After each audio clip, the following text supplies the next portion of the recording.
Namaste and welcome. It is Rishi here from meditatewithrishi.com, and today we are going to be speaking about what you should do when you feel overwhelmed. Okay, what should you do?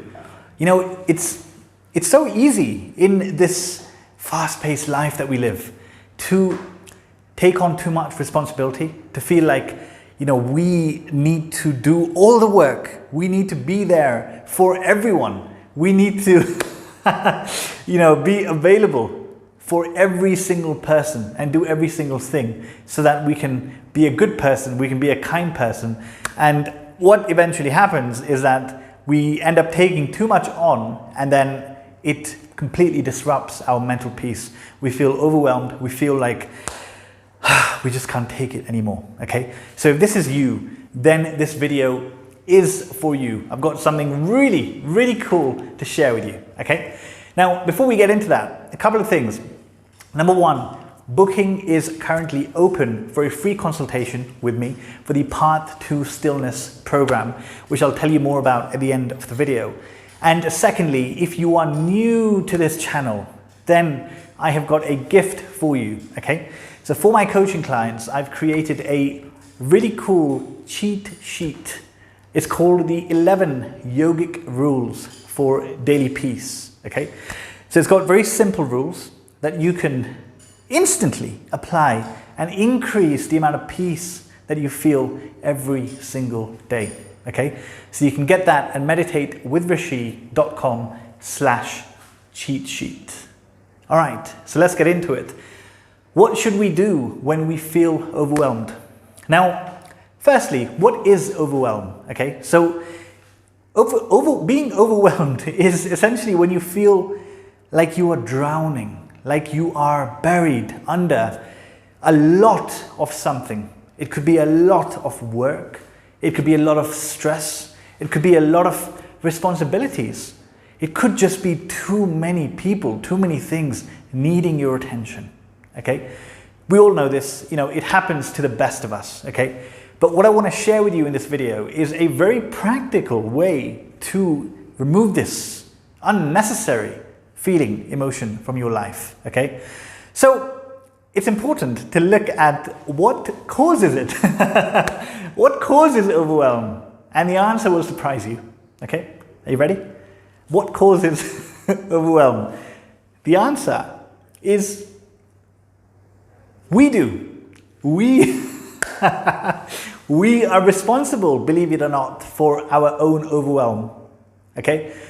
Why? It's because we wrongly think that we should be taking on much more work than we can handle. We wrongly think that we should be taking on much more responsibilities than we can handle.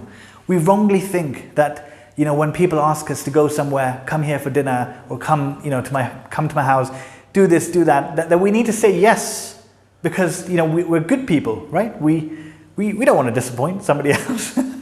This is how we think, right? And there's a lot of pressure from society, a lot of pressure in the workplace, a lot of pressure from your family, right? And they don't mean this in a bad way, right? They don't mean it in a bad way, but ultimately we don't know that we have a choice. We don't know that we have a choice, and this is ultimately where the problem is, okay? So let me explain to you what I mean by this. Now, in yoga, okay, in the yogic system, there is a principle. In fact, it is the number one rule of yoga called ahimsa.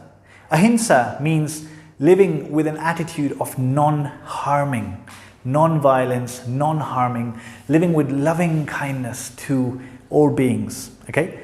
And the way that we are wired, we do try to apply this, but we apply it for other people. We don't want to disappoint anyone. We don't want to hurt anybody's feelings. So yes, I'll be available. Yes, I'll do that. Yes, I'll do this. But what we forget is that we also are a living being that deserves to be peaceful. So this attitude of non-harming needs to be first and foremost applied to ourselves. We need to take care of ourselves first. We need to. Because if we don't, then we cannot show up in a way that will in a way that we can come and serve at our best, right? We need to take care of ourselves first. Because when we don't, right, we harm ourselves. So you're not practicing ahimsa. And when you harm yourself, you take on too much, you feel overwhelmed. It disrupts your mental peace completely. And this is not good. It is actually violence upon yourself. Okay? It is violence upon yourself when you behave in this way. So the question is that what should you do then? Because you're in a situation right now where there is more things to do and more attention needed than time on your calendar, than energy that you have. So what should you do? Okay? There's only one thing I'm going to ask you to do. Only one thing. And this will change everything. Okay? This will change everything. You ready? The one thing that you need to do is to decide.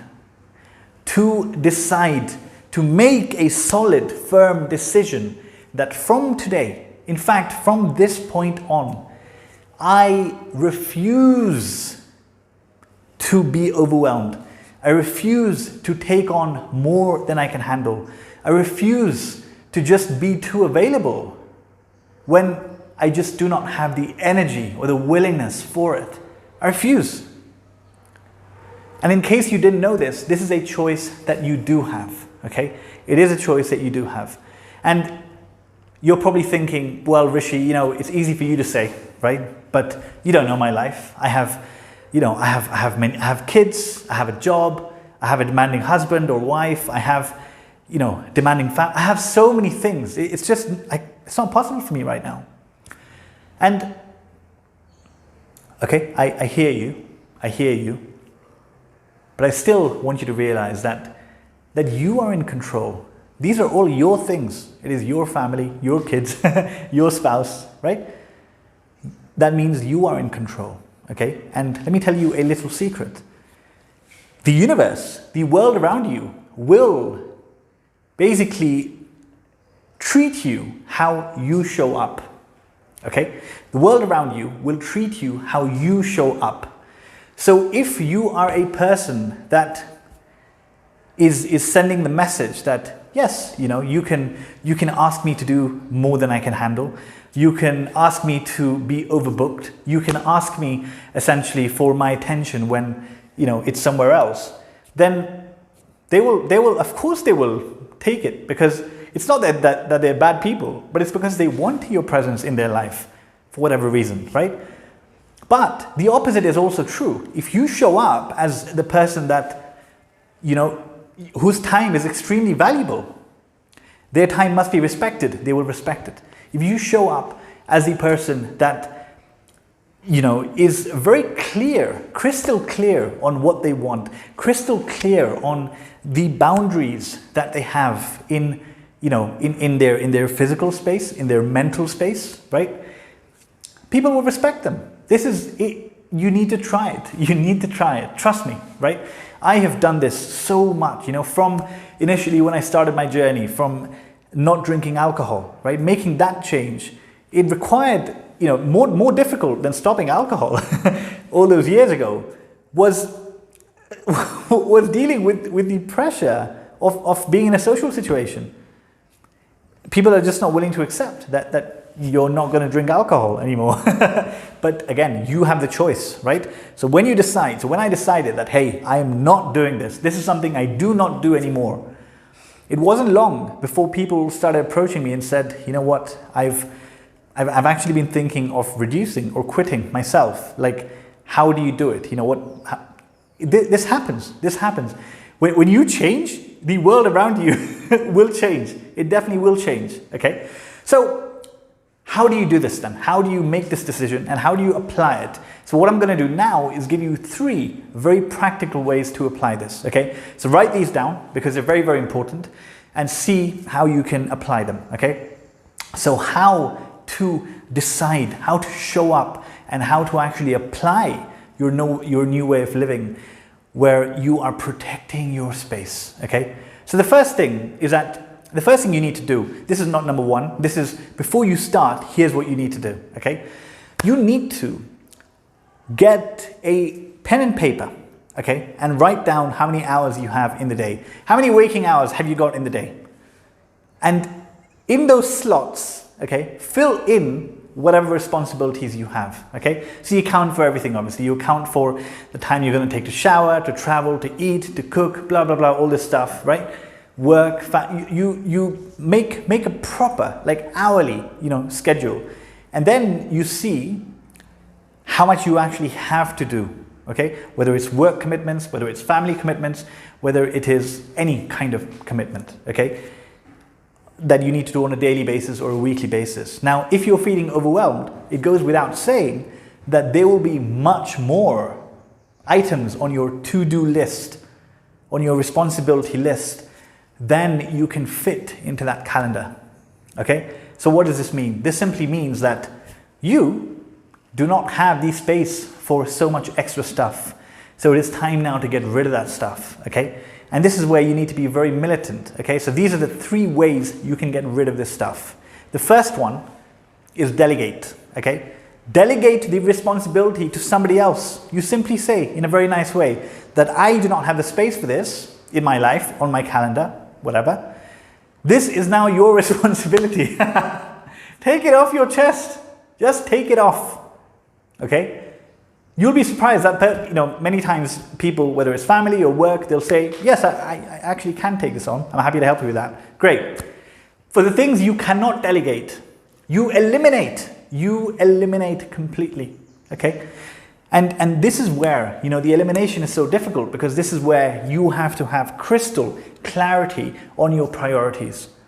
If you have more than 1 or 2 priorities, you do not have priorities. Okay, so you need to be crystal clear on your priorities. This is where the practice of meditation helps so much. In fact, what we're speaking about is what I cover in depth in the Path to Stillness program, which is putting yourself first, getting crystal clarity through meditation, removing unnecessary items from your life. Okay, so number 1, delegate. Okay, number 2 is eliminate them. You can only do this if you have crystal clarity, but don't be scared. Feel free to eliminate. If it's that important, it will pop up in your life again. For now, eliminate it, okay? So number 1, delegate. Number 2, eliminate. And number three, this is one of the best things you can learn how to do. Become very skillful.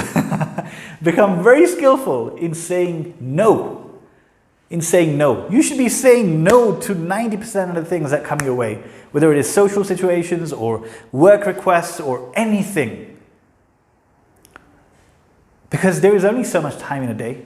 A lot of that time goes into maintenance, like sleep, eat, cook, clean, all this stuff. And then the important things, like your spiritual practice, like your family, like your work. There isn't that much time that we take so many things on. So we need to be really clear about what is important at this point in time, okay? At this point in time. So for example, okay, I want to give you a final example over here. This is something that I come across very often. So if you are in a place where you're trying to work on yourself, okay? You are trying to work on yourself. You're trying to maybe heal from trauma. You're trying to heal from some past wounds. You're trying to, spend more time by yourself, whatever it may be, okay? And you find that there's a lot of demand of your attention, of your time from your family, from your friends. And you're just too nice. You are just too nice to say no. You're just too nice to say no, right? This is where you need to be very clear on your priorities. And a simple way to do this is, what is going to increase my mental peace? You just ask this question. What is going to be better for my mental peace? Is it option A or option B? And the one that is better for your mental peace, you choose that option. Okay? So if spending time alone and saying no to family and friends for some time at this point in time is better for your mental peace, then you choose that option. Because it is only when you are peaceful, it is only when you are content, when you are happy and glowing from the inside, that you can show up in this world and be a good whatever, a good employee, a good business owner, a good, family member, okay? So you need to take care of yourself first. So the 3 ways to remove things from yourself, from your life, and not be overwhelmed, okay, are delegate, eliminate, and cultivate the art of saying no. Just say no to most of the things that come your way. Okay? So that is it. Now, I really hope that this helps. Okay, just to reiterate what we spoke about. If you're feeling overwhelmed, first understand what causes this. What causes this is us. We are, because we've allowed things into our life. So it's our fault. We can't blame anybody. We can't blame the world. We can't blame COVID. We can't blame our family, our friends. No, it is us. It is us who has allowed it into our life. Okay? So the first thing you need to do is to decide. You make the decision with clear conviction that from now I refuse to be overwhelmed. I prioritize my mental peace. This is the kind of person I am. You begin showing up like this in the world. Okay? Then you take a good hard look at everything that needs your attention, from the smallest thing like brushing your teeth to the biggest thing, okay? And you figure out what you have time for, what you can do nicely, slowly in your day, and what you can't. What you can't, you get rid of. You either eliminate, you either delegate it, you either eliminate it, or you simply say no to the new things that come your way, okay? And the most important thing, trust me, when you do this, just observe, just watch how the people around you change. Because initially you may be thinking that, no, you know, it's going to be difficult. I'm going to disappoint a few people, right? But you will be surprised that when you have clear conviction about what you can handle and what you can't handle, what you can allow and what you can't allow, people will respect that. They will definitely respect that. And the people that don't, the people that give you shit for it, those people, I mean, I'm sorry to say, but they don't have space in your life, because what good is somebody that doesn't love and respect your personal, you know, peace? Why do you want such a person in your life, right? So just remember this, that you may be scared to do it initially, but when you do it, people will actually respond to it positively. They may even be inspired by it, okay, and do that for themselves. So increase your peace, increase others' peace, just increase the amount of peace you feel every day, and realize that you are in control. You are in control of that, okay? We always are. We always are in control of our peace, okay? So that is it. Thank you very much for listening. Once again, the bookings for a free consultation with me for the Part 2 Stillness program are currently open. So you can head over to meditatewithrishi.com and book that if you want to. But that is it. Thank you very much for listening. Namaste.